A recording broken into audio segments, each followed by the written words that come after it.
I'm Matt Sesney on Hutchison Island. This beach was the site of an amazing discovery today after Hurricane Nicole left.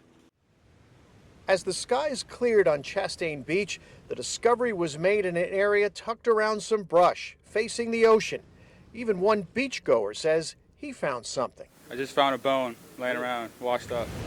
So initially they found clearly an old human skull and then some arm and leg bones. Martin County Sheriff's deputies, though, did not disturb the site, quickly identifying it as a Native American burial site with the remains of at least 6 people. Our detectives have been in contact with the medical examiner's office and has provided the medical examiner with photos, and they are able to tell us that the bones appear to be over 200 years old. That means they go back to a time long before the Florida any of us know. They are ancestors of the Seminole people. You know, they are our ancestors.